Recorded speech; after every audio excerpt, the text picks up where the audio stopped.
It should be preferably twice a day before going to bed or before or after breakfast. रात को सोने से पहले हमारे मुंह में कुछ ऐसे ज़र्रे, ऐसे पार्टिकल्स या ऐसी चीज़, ऐसा ना हो कि हमने एक चॉकलेट खाई और साथ ही हम दुआ पढ़ के सो गए। जिसका डॉक्यूमेंटेड ऑस्टियोपोरोसिस है, ठीक, the bone health is gone, right? I mean, it's not good.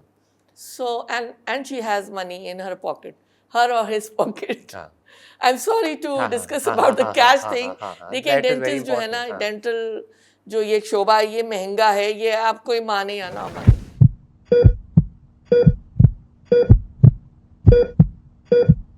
अस्सलाम वालेकुम। आज मैं आपके सामने दोबारा हाजिर खिदमत हूँ अपनी हेल्थ सीरीज पॉडकास्ट की एक नई एपिसोड के साथ। कहा जाता है तंदुरुस्ती हज़ार नेमत है, और ये भी कहा जाता है कि अगर जान है तो जहान है, सेहत है तो सब कुछ है। वैसे तो अल्लाह ताला ने ये इतनी एक ज़बरदस्त मशीनरी बनाई है इंसानी जिस्म की शक्ल में कि अगर उसको हम पढ़ना शुरू हो जाए या स्टडी करने शुरू हो जाए तो ज़िंदगी मेरे ख्याल है छोटी पड़ जाएगी। जब हम छोटे थे तो हमारे वालिदैन हमें बताते थे अगर आपकी ग़िज़ा का बर्तन साफ़ सुथरा होगा तो उसके नतीजे में आपकी ग़िज़ा भी साफ़ सुथरी होगी और उसी तरह वो जिस्म का हिस्सा बनेगी। हम ग़िज़ा कहाँ से लेते हैं, उसका पहला स्टेप क्या होता है? वो हमारी ओरल कैविटी है, हमारे दांत है। बच्चों को समझदार माएँ हाइजीन के प्रिंसिपल्स भी बताती हैं कि किस तरह उन्होंने इसको साफ़ रखना है, और आप देखें कि इसके नतीजे में हमें यह बात समझ में आएगी कि कितना अहम एक शोबा है। आज हमारे स्टूडियो में डॉक्टर नोमान जाहिद तशरीफ़ रखते हैं। आप मैक्सिलोफेशियल सर्जन भी हैं, डेंटिस्ट हैं, और तकरीबन 18 साल से इस शोबे में काम कर रहे हैं। अस्सलाम वालेकुम। वालेकुम बहुत अस्सलाम। शुक्रिया डॉक्टर नोमान, आप आए और इस शो की जीनत बने। बहुत शुक्रिया डॉक्टर साहब, आपने इनवाइट किया। It's always a pleasure. आप मुझे ये बताइए कि किस चीज़ ने आपको इस शोबे की तरफ माइल किया? आपका कैसे इंटरेस्ट हुआ कि मैं एक डेंटिस्ट बनूं, एक डेंटल सर्जन बनूं और मैं ये शोबा इख्तियार करूं और ये मेरे लिए, मैं इसमें बहुत कंफर्टेबल होऊंगा? Ma'am, to be very honest, जिस वक्त डेंटिस्ट्री के अंदर आना था या सारी चीज़ों को आई वॉज वर्किंग आउट, मेरे जहन में जिस तरह बिल्कुल इतना प्रो डेंटिस्ट्री नहीं हमारा था, आइदर मेडिकल में जाओ और मेडिकल के आगे स्पेशलिटीज़ में जाओ, तो जहन में वो डॉक्टर डॉक्टर डॉक्टर था, हमेशा से था। लेकिन मेरे कज़न हैं और वो ही इज़ अ डेंटिस्ट, तो वो एक दिन मुझे, हम इधर लिबर्टी के पास ही एफएससी के टाइम पे कबाबिश पे बैठे हुए थे, खाना खा रहे थे, एंड ही आस्क्ड मी कि नुमान आप क्या बनना चाहते? मैं कहा भाईजान डॉक्टर। मैंने कहा जस्ट वर्क ऑन कि अपनी आप कैपेबिलिटीज़, स्किल्स, अपनी प्रैक्टिकलिटीज़, जो आपके पास रिसोर्सेज या अप्रोच है उसमें आप डेंटिस्ट्री को भी वर्कआउट करें, फॉर द रीज़न कि इसके अंदर हमें बहुत अभी we need to work on it as कि हम अगर डेंटिस्ट बहुत लैग कर रहे थे या बहुत पीछे थे अपने पेशेंट्स की उनको एडवाइस फॉर कि उन्होंने कैसे चीज़ें करनी है, यानी कि डेंटिस्ट्री के शोबे में वो प्रोग्रेस नहीं मिलती थी जो मेडिकल के अंदर थी। सो इसके अंदर अगर प्रोग्रेस नहीं मिलती थी तो इसका मतलब है इसके अंदर हमारे पास अपॉर्चुनिटी कई गुना ज़्यादा थी। अगर हमारा इंटरेस्ट है और वो डेवलप हो जाता है तो हम उसमें आए। उस मीटिंग के बाद फिर आई स्टार्टेड वर्किंग ऑन के वाई डेंटिस्ट्री। फिर मैंने अपने फैमिली मेम्बर्स, दोस्त यार, उस वक्त तो इतना ज़्यादा, बहुत ज़्यादा इनटू गूगल साहब का नहीं था, तो उसके अंदर प्रैक्टिकल नॉलेज लिया जाता था, लिटरेचर्स पढ़े जाते थे, लोगों से मशवरा किया जाता था, मतलब कि वो बंदे से आप इंटरेक्शन जो थी वो उसमें फिर उसको मैंने एक्सट्रैक्ट आउट करना शुरू किया, एंड आई फाउंड आउट कि हाँ डेंटिस्ट्री इज़ समथिंग जो कि मैं शायद ज़्यादा इन्जॉय करूँगा। सो आई सिलेक्टेड डेंटिस्ट्री और अल्हम्दुलिल्लाह I proceeded with it. And alhamdulillah, you're doing very well, mashallah. So, what do you think, what are the most common dental problems you come across in your practice? Ma'am, जैसा आपने अपने intro में कुछ बातें की जिसके अंदर आपने सबसे पहले ये कहा कि कुदरत ने हमें इतनी नेमतों से नवाजा है और हमें जितना शुक्र अदा करें कम है। एग्जैक्टली। नेचुरल जो नेचुरल हमारी आँख है, दांत है, स्किन है, और जो कुदरत ने बना दी, इंसान सारी ज़िंदगी भी करता रहे तो उसके करीब तर नहीं जा जी जी सकता। जी तो बेस्ट थिंग इज़ कि हम सबसे पहले जो नेचर ने हमें गिफ्ट किया है, हम उसे प्रिजर्व करें, या उसको गड़बड़ होने से किस it's not only teeth, it's with any blessing of अल्लाह ताला, एग्जैक्टली। कि हम उसका शुक्र अदा करते हुए हम उसको किस तरह मेंटेन करें किसी भी किस्म की ख़राबी से। तो हम जिस तरह दांतों की बात करते हैं, तो दांतों के अंदर इट इज़ नॉट लाइक के रेयर, अगर हम मेजर चंक को निकालें, ऐसा नहीं है कि आप को एक प्रॉब्लम आप सो के उठे और एकदम ऑल ऑफ अ सडन आपके सामने एग्जैक्टली, आ यस यस। गई। It is very slow and steady procedure, जिसको अगर आप टाइमली कंट्रोल कर लें, वो आप उसको एंजॉय करते रहेंगे। तो आप अगर अपने दांतों को अल्लाह ताला ने जो ब्लेस्ड किए हुए हैं, अगर आप उसकी हाइजीन को मेंटेन रखेंगे, उसकी आप कुछ अगर कुछ थोड़ी बहुत गड़बड़ होती है उसे अर्लीस्ट आप करेक्ट कर लेंगे, तो वो आपको बहुत, मतलब कि आप देख लें कि हिस्ट्री निकाल के देखें या जो भी सारी चीज़ें, लोगों के ऐसे ऐसे दांत थे कि आई कैन नॉट इमेजिन कि ऐसे आज के दौर में होंगे। उस वक्त इतने डेंटिस्ट भी नहीं थे। तो डोंट ब्लेम डेंटिस्ट, के डेंटिस्टों ने लोगों के दांत ख़राब किए। इट इज़ कि हमने उसको, वो लोग ज़्यादा केयर करते थे, उनका ईटिंग पैटर्न, उनका लाइफस्टाइल बहुत हेल्दी था। हम शॉर्टकट्स के चक्करों में कि हमने अपने आप के साथ ज़्यादती करे जा रहे हैं। So best thing as discussed is कि आपका जो नेचुरल ब्लेस्ड चीज़ें हैं उसको प्रिजर्व करें। कैसे आप करेंगे? आपने अपनी ओरल हाइजीन के लिए how to maintain oral hygiene, like कि आपने क्लीनिंग कैसे करनी है, आपका फूड क्या होना चाहिए, किस टाइम पैटर्न पे होना चाहिए, कौन सी चीज़ें हैं हम अवॉइड नहीं कर सकते तो हम उसको रीस्केड्यूल कैसे कर सकते हैं। मिसाल के तौर पर सुबह के वक्त हम जब दिन का सारा हिस्सा होता है, हमारा बेस्ट कुदरत की तरफ से जो ब्लेस्ड पार्ट है वो है हमारा सलाइवा, हमारी जी। थूक।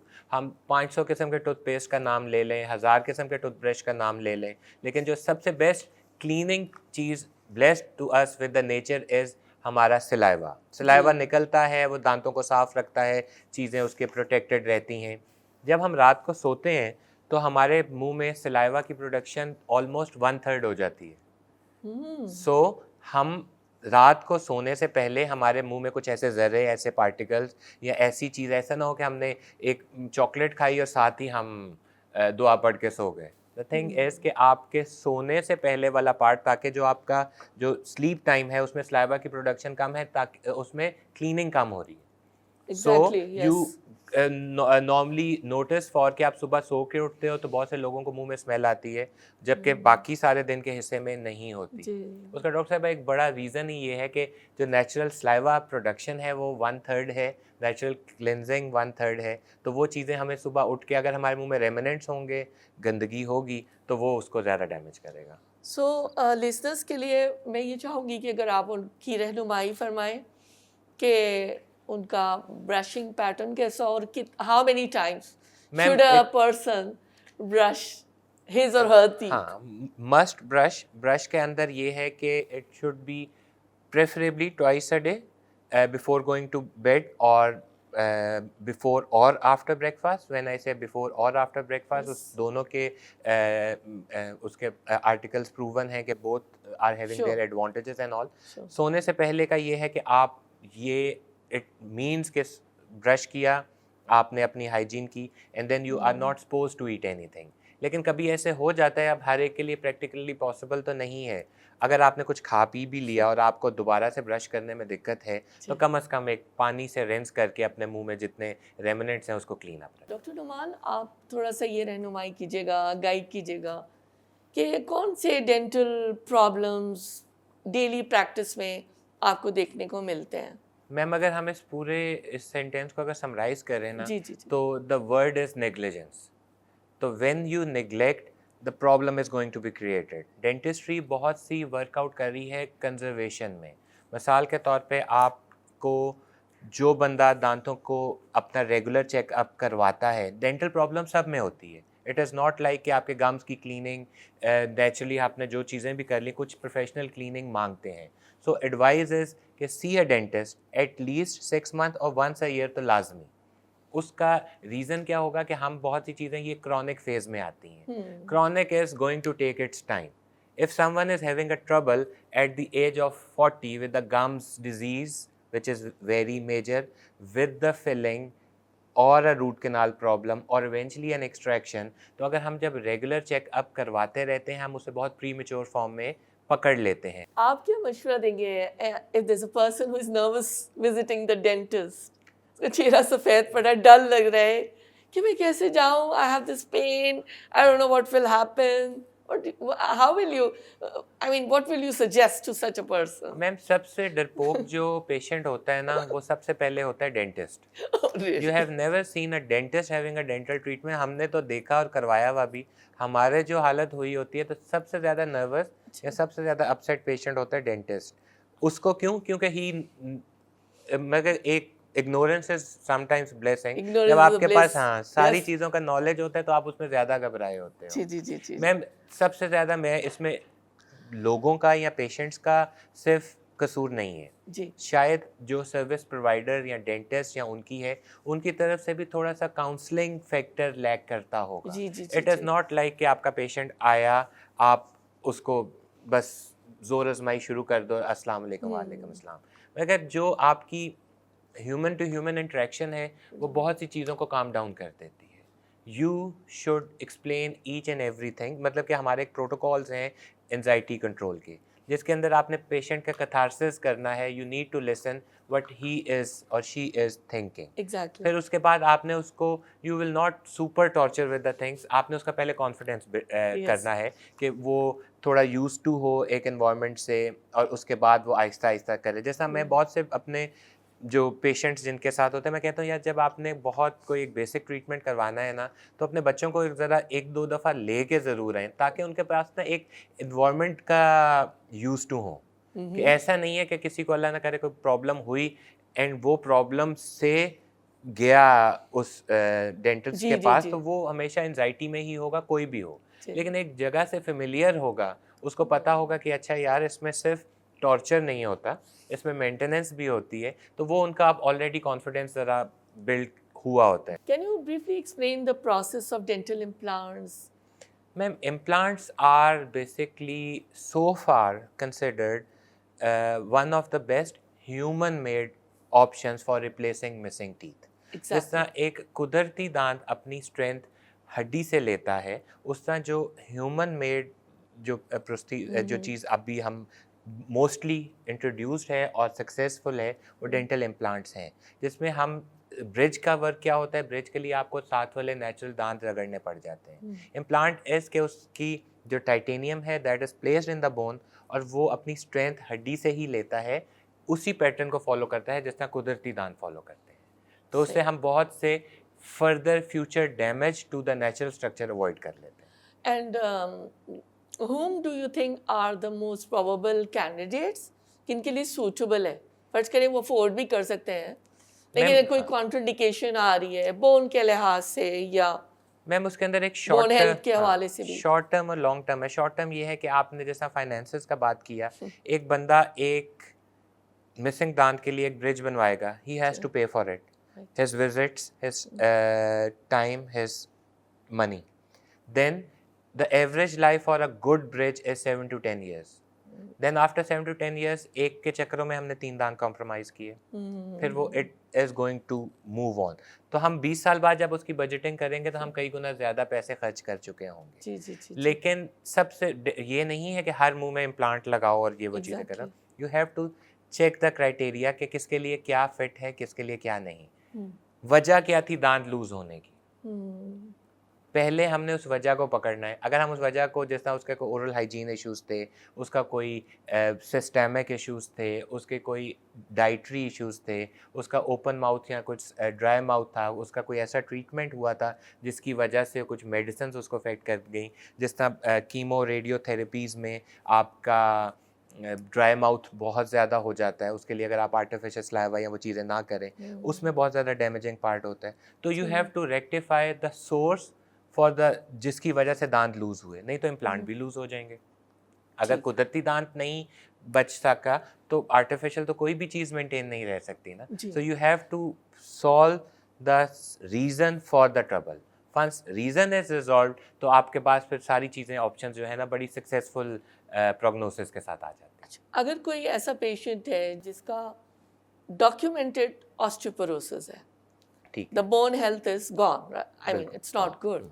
So, and she has money in her pocket, her or his pocket. हाँ, I'm sorry to हाँ, हाँ, discuss हाँ, about the हाँ, हाँ, cash हाँ, thing. हाँ, हाँ, देखिए that is very डेंटिस्ट जो है ना, important, हाँ। डेंटल जो ये शोबा है, ये महंगा है, ये आप कोई माने या ना माने। हमने भी ऐसे ही सुना है जी लेकिन जी तो अब आप बताइएगा कि क्या करेगी। मैम क्राइटेरियाज अगर फुलफिल होंगे या नहीं होंगे, देखें दिस इज़ लाइक हमारे यहाँ पे बहुत सारे, it's not like you have to only do the expensive thing, right, the thing it has to be somewhere which is an ethical practice.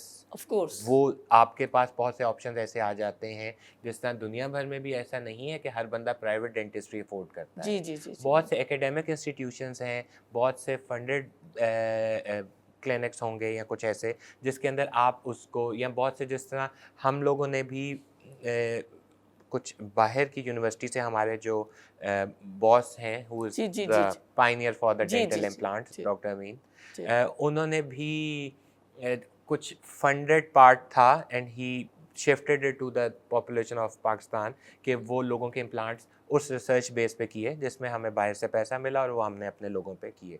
इस तरह बहुत से इंस्टीट्यूशंस हैं जिसके अंदर एकेडमिक इंस्टीट्यूशंस पे आप कुछ ऑफ कोर्स। कंपैरेटिवली चीपर कर सकते, बट आपकी चॉइस है, यू से कि नहीं मैं ट्रेनी से नहीं करवाना चाहता। If you it's not in Pakistan, दुनिया आप अमेरिका में जाओ, आपको कि यार मैंने एक कॉलेज से या एक एकेडमिक इंस्टीट्यूशन से नहीं करवाना, देन यू हैव टू पे मोर। ठीक है, so this is your choice. अगर जहाँ चाह वहाँ राह, अगर आपकी नीयत होगी तो आपको बेहतर डूएबल ऑप्शंस भी निकल आएंगे। बिल्कुल ठीक है। और जो आप ऑस्टियोपोरोसिस है वो सारी चीज़ें हैं, तो it is always a team work, कि हम जिस तरह बहुत से लोगों को मेडिकल इश्यूज होते हैं तो हम अपनी उस मेडिकल प्रोफेशनल से उनकी क्लियरेंस लेते हैं। जिस तरह बहुत से चीज़ों में जिन लोगों को बिस्फॉस्फोनेट थेरेपीज़ दी जा रही होती हैं वो बहुत बड़ी कॉन्ट्राइंडिकेशन है। बहुत से लोगों को जो एक्टिव जो इंजेक्टेबल्स होते हैं कि वो इतने टाइम स्पैन में आपने नहीं करना। क्यों? क्योंकि आपको हड्डी के अंदर ब्लड की सप्लाई अच्छी चाहिए। अगर जो रीजंस हड्डी के अंदर ब्लड की सप्लाई या उसकी नेक्रोसिस की वजह बन रहे हैं, उनके अंदर you have to cover them up accordingly. So you will first resolve the source is resolve, things are better, then you can proceed. जी ये क्या वजह है कि कम से कम 20 साल से तकरीबन 2 डिकेड से मैं ये देख रही हूँ कि शायद ही कोई ख़ानदान का या दोस्तों में कोई बच्चा जो है वो महफूज हो कि उसके ब्रेसेस ना लगे हो। ये क्या हुआ? ये हमारी ग़िज़ा में कोई या हवा में कोई तब्दीली आ गई? मैम ब्रेसेस का देखें, अब इसकी सबसे बड़ा आप ये चीज़ देखें कि it is very much reachable thing. ऐसा नहीं है कि पहले ज़रूरत नहीं थी, अच्छा पहले भी ज़रूरत थी, जी। लेकिन शायद हमारे पास इतने स्पेशलिस्ट या हमारे पास इतने फैसिलिटीज़ नहीं मौजूद हों जितनी कि आजकल के दौर में मौजूद है। इट्स नॉट ओनली कि आपको पहले सोशली बहुत कम लोग मिलते थे ब्रेसेस के साथ, एडल्ट्स, तो आपके लिए बड़ा एक ऑड होता था कि आपने ब्रेसेस लगाए हुए हैं और आप पब्लिकली वो कर रहे हैं। Now it is acceptable with everyone. आप देखेंगे कि लोग अब दे हैव एडमिटेड इट कि हाँ हमें अपने बेनिफिट्स के लिए ये चीज़ें कर रही हैं। उसमें भी एडवांसमेंट्स आ गई, जिस तरह एक टेक्नोलॉजीज है इनविजिलाइंस की आ गई कि जो एडल्ट जिनके लिए डेली की एक्टिविटीज़ हैं, पब्लिक उनकी मतलब कि फ़ेस टू फेस एक्टिविटी है, या जिनके लिए ब्रेसेस लगाना मुमकिन नहीं है, और अगर वो माइल्ड टू मॉडरेट क्राइटेरिया में फिट इन होते हैं, तो Invisalign the invisible braces another good invention जो कि उनके लिए भी इश्यूज़ को रिजॉल्व करती है। जी, मेरे जहन में एक सवाल ये उभरता है अक्सर कि जो जैसे 30s तक में भी शुरू हो गया कुछ सालों से कि जब भी ब्रेसेस लग रहे हैं, तो वो आप कैसे एक्सप्लेन करेंगे आई मीन मेडिकल साइंस के हवाले से? मैम बोन की फॉर्मेशन और destruction and formation is a life time process. ऐसा नहीं है कि आपकी जो मतलब कि जिस तरह हम हड्डी का एक रीसाइक्लिंग, पुराने सेल्स निकलते जाते हैं, नए सेल्स बनते जाते हैं, उस तरह बोन की भी एक फॉर्म है।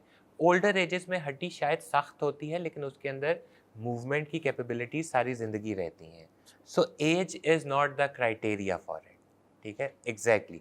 अर्लियर इज़ बेटर, जे मैं आपको एक नॉर्मल ब्रेसेस के लिए कह रहा हूँ। जी जी earlier is that is why कि आपका एक ग्रोथ पैटर्न हो रहा होता है, तो आप उसके अंदर एक डायरेक्शन दे देते हो, और वो ग्रोथ पैटर्न आप अपने अर्ली टीन्स में या 10-11 से लेके 13-14 जब तक आपकी ग्रोथ स्पर्ट आता है, आप उनमें ज़्यादा एडवांटेजेस ले सकते हो। But if you have cross your growth spurt, यानी कि आपने अपना ग्रोथ की हाइट और सारी चीज़ें, जॉ की ग्रोथ को जी जी मुकम्मल जी कर लिया, तो उसके बाद भी ऑप्शंस डूएबल हैं।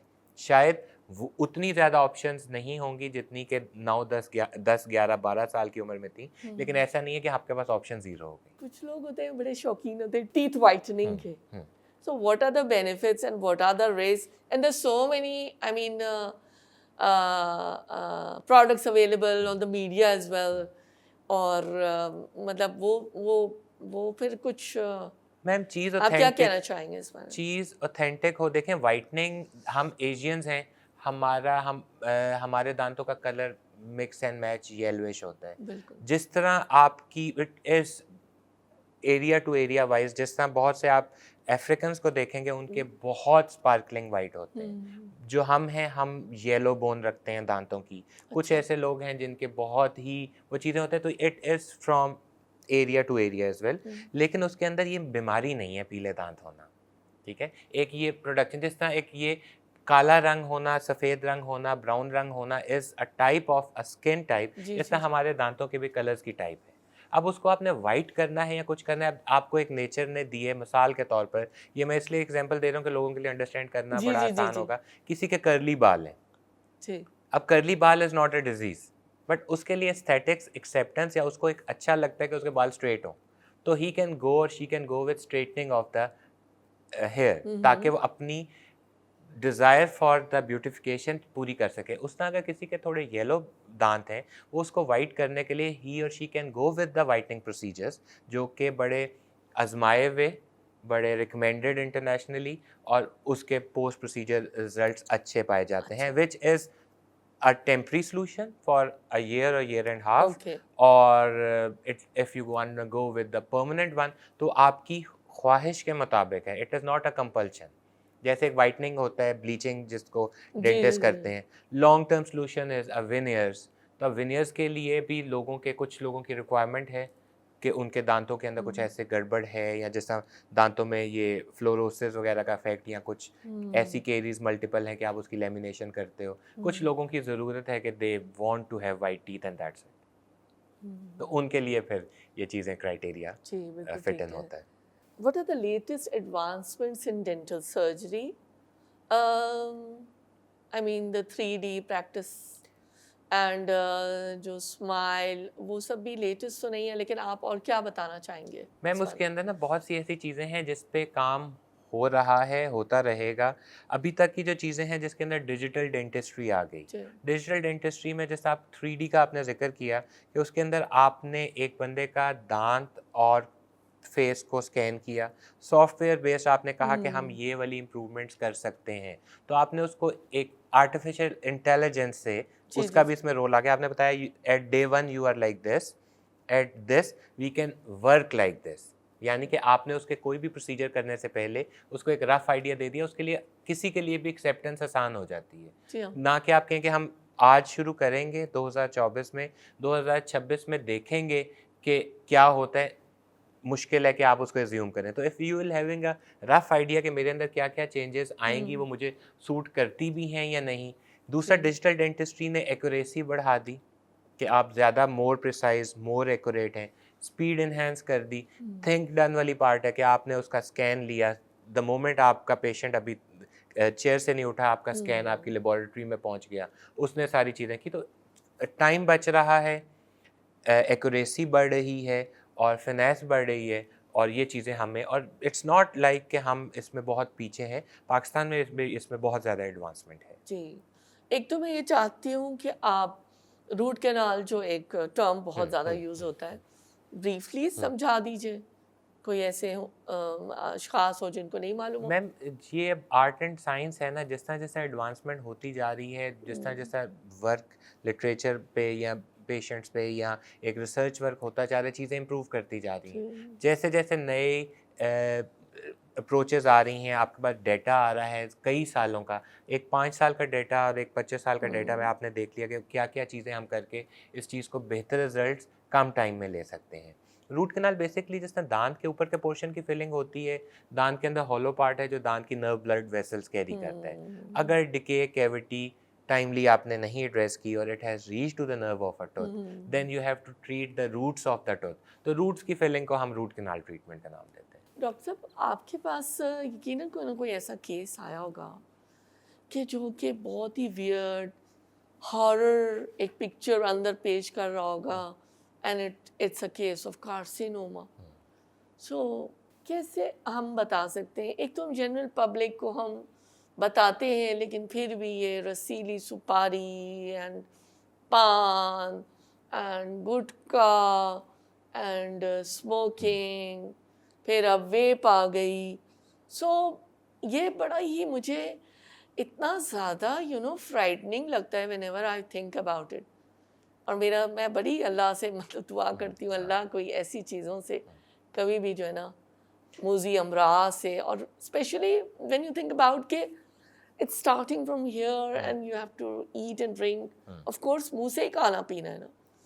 तो ये बड़ा, आप एक तो आप कुछ मैसेज भी थोड़ा सा नसीहत भी करें और थोड़ा बताएं भी कि भाई अगर कोई ऐसा केस आया था तो आपको कैसा, आपने क्या स्टेप लिया और कैसा महसूस हुआ? मुझे बहुत खौफ आता है चीज़ों से ना। मैम इसके अंदर जो सबसे पहले हमने एक इंट्रो में आपने एक बहुत अच्छी बात की थी कि मुंह is the entrance for anything and all. उसके अंदर इट इज ऑलवेज सेड कि it is a gateway to the body. Exactly कि आपका पहला लुकमा गया, if things are healthy there then process is going to be more convenient. यानी कि आपने अच्छे दांतों के साथ, अच्छी हाइजीन के साथ, अच्छी स्ट्रेंथ के साथ जब खाना चू किया, चू करके जब आपने उसको अपने स्टमक पे भेजा तो आपने स्टमक का कुछ काम आसान कर दिया। स्टमक का काम आसान होगा, वो आगे हमारे इंटेस्टाइन्स का काम आसान करेगा, सारे सिस्टम का काम आसान करेगा।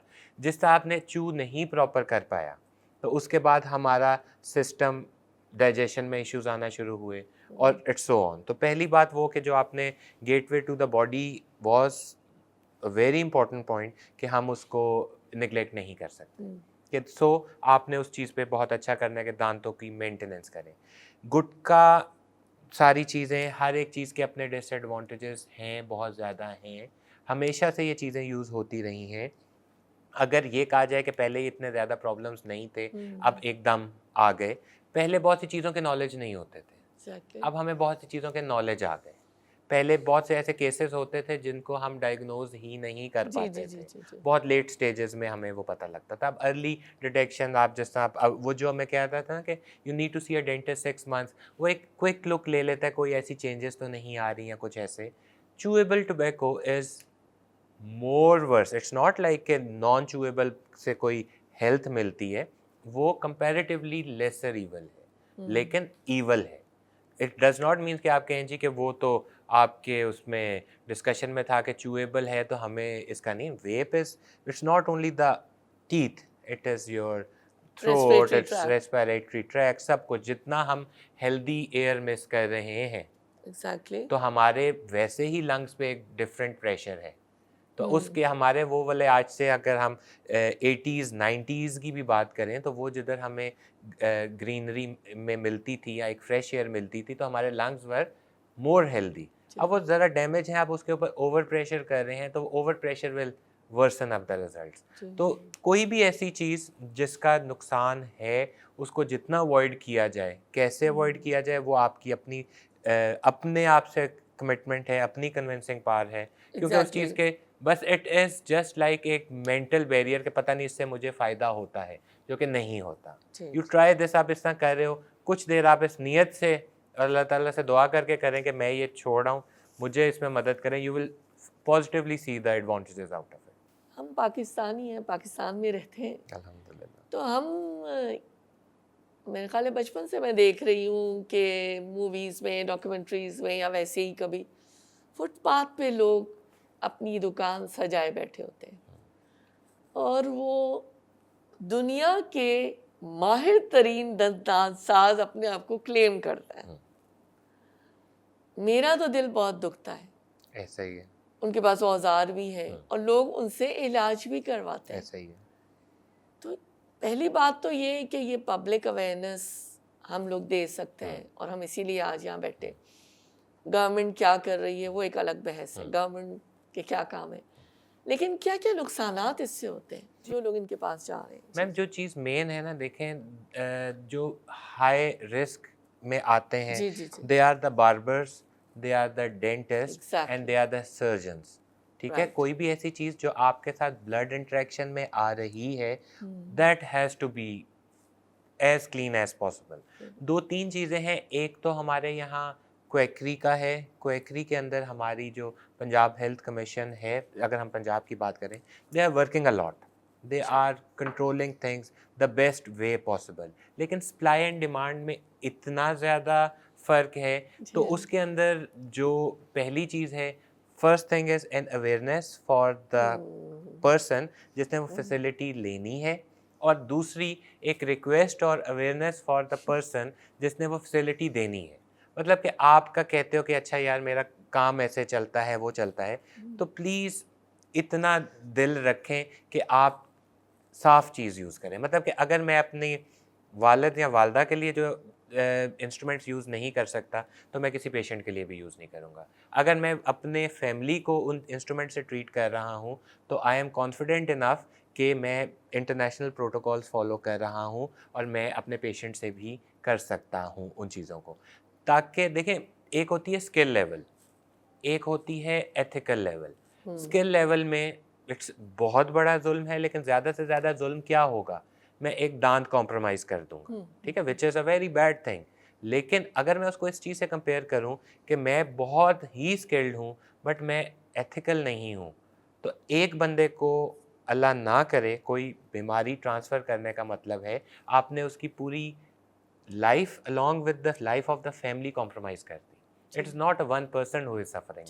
तो इस पे बहुत ज़्यादा वर्कआउट करने की ज़रूरत है कि आप, मतलब कि कोई हमसे आके पूछता है कि आप क्लीनिंग कैसे करते हैं, मैंने कभी इस चीज़ पे डिस्करेज नहीं किया। मैंने कहा यार आप लोग ना हर एक से पूछें। मैं तो आई गो टू माई सर्जन और माई बार्बर और माई डेंटल ट्रीटमेंट, मैं तो इस चीज़ से हेजिटेट नहीं करता, क्योंकि वही जान है तो जहान है। तो आपने उसके ऊपर अगर आपने कर दिया, सिर्फ लाइटें देख के फैसला नहीं करना कि ये बहुत अच्छी दुकान होगी या कुछ होगी। You are having a right to ask. या बहुत, अगर आप किसी भी जगह पे जा रहे हैं, बहुत बेसिक चीज़ें हैं कि कैसे सफाई की, क्या की, सुनने से ताल्लुक़ नहीं है। इफ़ यू वांट टू सी, उन्हें कि हमें दिखाएं। जैसा बहुत सी जगहों पे ओपन किचन कॉन्सेप्ट है, वो कहते हैं अच्छा खाना पका रहे हैं, यू कैन वॉक इन। आपके जो ऑटोक्लेव स्टेरिलाइजेशन प्रोटोकॉल्स हैं, वो walk in to the patient होना चाहिए। कोई पेशेंट कहना चाहे कि हाँ मुझे बताओ कैसे किया, उसने कहा प्लीज़ आएँ। और मैं अपने पेशेंट से, कोई ऐसे करता है, उसने कहा आपको हम पूछ रहे हैं, मैं कहा आप लोग पूछना छोड़ देंगे ना तो लोग करना छोड़ देंगे। तो ज़रूर पूछें कि क्या प्रोटोकॉल्स हैं, और क्या जो प्रोटोकॉल्स हैं, अब तो कोई मसला ही नहीं है ना। आपने गूगल से पूछा कि international protocols for the cleaning of the instruments और फॉर हाइजीन क्या है, वो चीज़ें चेकलिस्ट पूरी हो रही है, तो दैट इज़ फाइन। फिर उसके बाद आ जाता है कि क्वैक्स हैं, बहुत से सर्विस प्रोवाइडर्स हैं जो शायद उन चीज़ों को फॉलो ना कर रहे हों। सो इट इज़ कि हर एक ने अपने अमाल का खुद जवाब देना है, तो हमें अपने अमाल को उस तरफ लेके जाना चाहिए कि हम कम अज़ कम ये वाला जुल्म ना करें कि जो गंदे इंस्ट्रूमेंट्स, नॉन गंदे इंस्ट्रूमेंट या कुछ ऐसे करें। बाकी human errors are everywhere in the world, but अपनी नीयत और अपनी कोशिश वो होनी चाहिए, जो प्रोटोकॉल हैं वो कम अज़ कम हमने फॉलो किए हैं या नहीं। मैं तो ये समझती हूँ ये हेल्थ थ्रेट से बढ़कर लाइफ थ्रेटनिंग डिजीजेस कैच कर सकता है। एग्जैक्टली। एड्स हो गया, हेपेटाइटिस हेपेटाइटिस की वेराइटीज हो गई, बिल्कुल। और फिर सब एक्यूट हाँ बैक्टीरियल एंडोकार्डाइटिस। बिल्कुल ऐसे एनी तो ये बैक्टीरियल और वायरल इन्फेक्शन। चीज़ों इन चीज़ों को हमें बहुत ज़्यादा लोगों को बताने की ज़रूरत है। बिल्कुल। तो इसलिए एक बात और हम कहते हैं खानदान में एक डॉक्टर ज़रूर होना चाहिए।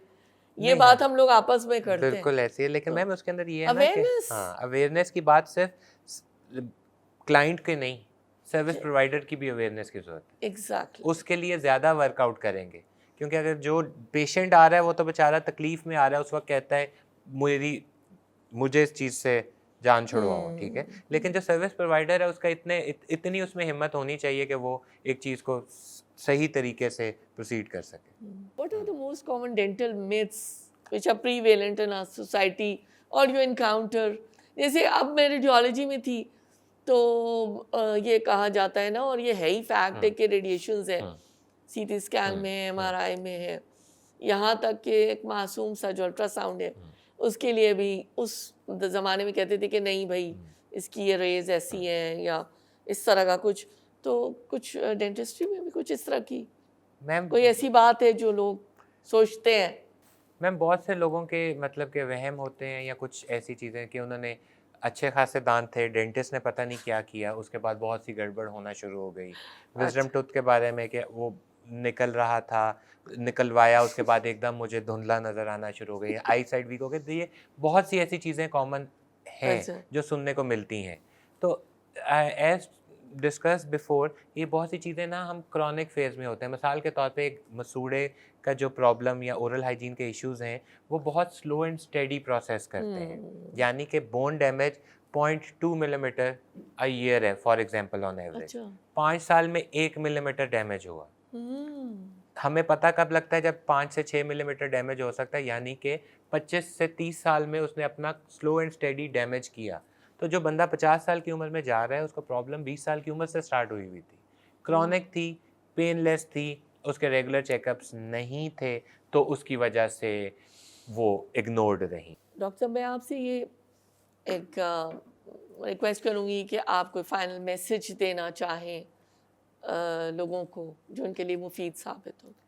हाँ जी, ज़रूर। उसमें जो कुछ बेसिक पार्ट यही है जो हम बहुत कन्विंस करते हैं, उस चीज़ में हम काफ़ी सक्सेसफुल भी रहे हैं, वो ये है कि आपको प्रॉब्लम है या नहीं है, सी योर डेंटिस्ट रेगुलरली। जी जी क्यों? जी ताकि कोई भी ऐसी चीज़ जो कि बहुत ही शुरू में है जी या जी कुछ जी। ऐसे है उसका आपको आइडिया हो जाए, वो बेशक आपकी ओरल हाइजीन है, आपका डीके है, आपकी कोई भी एबनॉर्मेलिटी डेवलप हो रही है। Early detection is an better and complete solution और early solution for the things. जितना आप अच्छा। डिले करोगे उतनी चीज़ें गड़बड़ होंगी। उसके लिए आपने अपने आप को कन्विंस करना है कि अगर आपको डेंटिस्ट बार-बार 6 महीने बाद तंग कर रहा है कि मुझे चेक करवा दो, मुझे चेक करवा दो, उसके अंदर एडवांटेज आपका ही है कि ताकि बहुत सी चीज़ें जो बाद में वर्स अप होंगी तो वो आप अर्ली उसको क्लियर अप करें और हेल्दी नेचुरल स्ट्रक्चर मेंटेन रखें।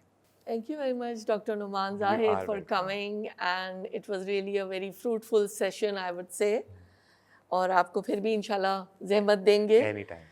तो जैसे डॉक्टर साहब ने अभी बताया कि कोई भी तकलीफ़ को इंतहा दर्जे पर बढ़ने से पहले अपने डेंटिस्ट से रुजू कीजिए, चेकअप करवाइए, और अगर खुदा ना खास्ता कोई भी ऐसी फ़िक्र की बात होगी तो उसका इलाज बर वक्त हो जाएगा।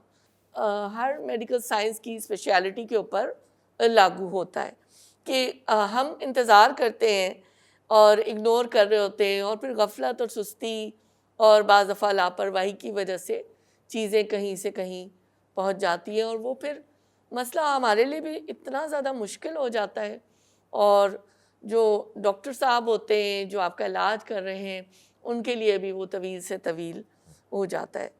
तो अपने डेंटल सर्जन को, अपने डेंटिस्ट को हर 6 महीने बाद ज़रूर विज़िट कीजिए। जब उनकी कॉल आए अपॉइंटमेंट के लिए तो खुश हो जाइए कि आपको आपका कोई पूछने वाला है, और ज़रूर जाइए, विज़िट कीजिए। जनरल चेकअप है, खुदा ना खास्ता कोई ऐसी चीज़ होगी तो उसके बाद एड्रेस हो जाएगी, वरना आप खुशी खुशी मुस्कुरा कर शुक्रिया कहकर अपने घर को रवाना हो। अच्छा जो डेंटिस्ट है, एक जो अच्छी एक डेंटल फैसिलिटी है, वो कोई टॉर्चर सेल नहीं है, इस चीज़ को दिमाग से निकाल दीजिए।